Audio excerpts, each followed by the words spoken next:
জানিয়ে দেব এই মুহূর্তে হাতে পাওয়া সর্বশেষ গুরুত্বপূর্ণ আপডেট বাংলা সংবাদ। শুরুতেই থাকছে বিএনপিকে যারা থামাতে গিয়েছে তারাই ধ্বংস হয়েছে আমির খসরু।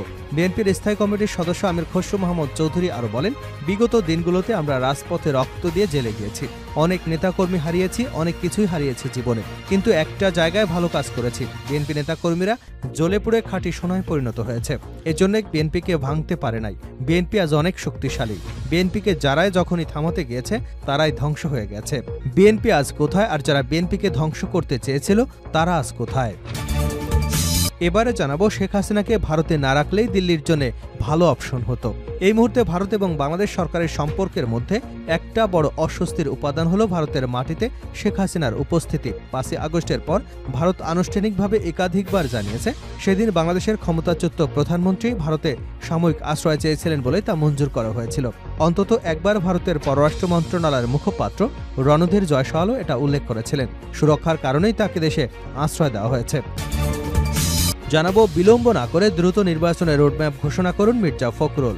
নির্বাচনের রোডম্যাপ দ্রুত ঘোষণা করা হলে অনেক বিতর্কের অবসান হবে বলে মন্তব্য করেছেন বিএনপির মহাসচিব মির্জা ফখরুল ইসলাম আলমগীর। এদিকে বিএনপি ক্ষমতায় যাচ্ছে সেই নিশ্চয়তা কোথায় পেলেন চরমোনাইতে? ইসলামী আন্দোলন বাংলাদেশের আমির মুফতি সৈয়দ মোহাম্মদ রেজাউল করিম বলেছেন, আগামীতে যাতে কোনো স্বৈরাচারের উত্থান না হয় সেজন্য আমরা সংখ্যানুপাতিক নির্বাচন বা পিআর পদ্ধতিতে নির্বাচন চাই। গত 16 বছর ধরে এই পদ্ধতির দাবি জানিয়ে আসছি।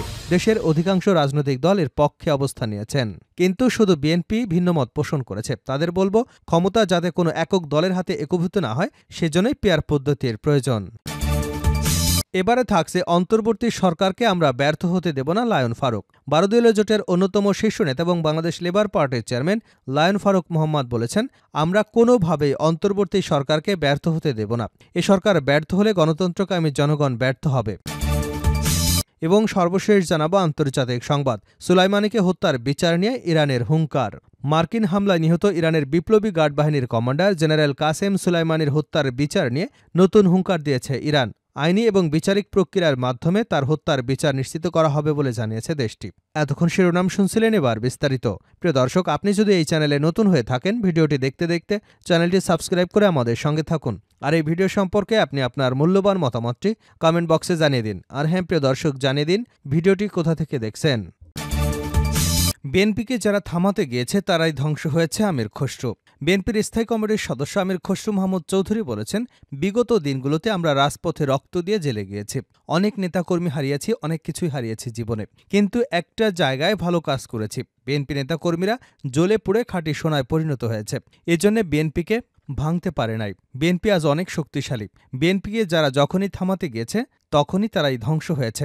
বিএনপি কোথায়, আর যারা বিএনপিকে ধ্বংস করতে চেয়েছিল তারা আজ কোথায়? বিকেলে নগরীর 16 শহরে বিপ্লব উদ্যোগ জাতীয় বিপ্লব এবং সংহতি দিবস উপলক্ষে চট্টগ্রামে অনুষ্ঠিত কেন্দ্রীয় যুবদলের দিনব্যাপী কর্মসূচির অংশ হিসেবে সমাবেশ ও বিপ্লব উদ্যান থেকে কালুরঘাট অভিমুখে যুব পদযাত্রা কর্মসূচিতে প্রধান অতিথির বক্তব্যে এসব কথা বলেন তিনি। কেন্দ্রীয় যুবদলের সভাপতি আব্দুল মোনায়েম মোন্নার সভাপতিত্বে সাধারণ সম্পাদক মোহাম্মদ নুরুল ইসলামের সঞ্চালনায় অনুষ্ঠানটি পালিত হয়।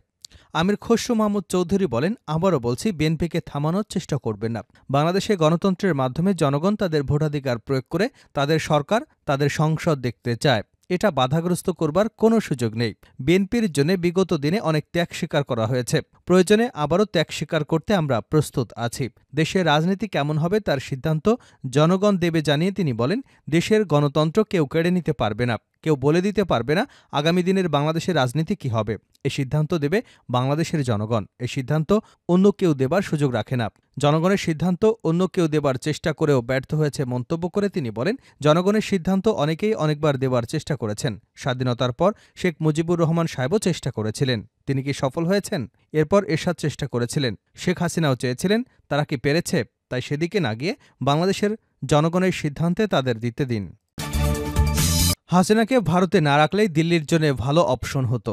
এই মুহূর্তে ভারত ও বাংলাদেশ সরকারের সম্পর্কের মধ্যে খুব একটা বড় অস্বস্তির উপাদান হল ভারতের মাটিতে শেখ হাসিনার উপস্থিতি। 5 আগস্টের পর ভারত আনুষ্ঠানিকভাবে একাধিকবার জানিয়েছে সেদিন বাংলাদেশের ক্ষমতাচ্যুত প্রধানমন্ত্রী ভারতের সাময়িক আশ্রয় চেয়েছিলেন বলে তা মঞ্জুর করা হয়েছিল।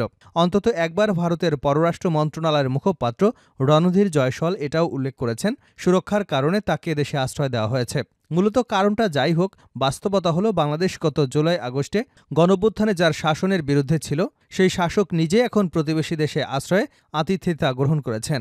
বহু পর্যবেক্ষক বিশ্বাস করেন, সেই অভ্যুত্থানে যেহেতু একটা ভারত বিরোধী মাত্রাও ছিল, কারণ ভারতের সমর্থন ছাড়া এভাবে হাসিনার পক্ষে এতদিন ক্ষমতা আঁকড়ে থাকা সম্ভব ছিল না, এমনটাই ধারণা করেন আন্দোলনকারীরা।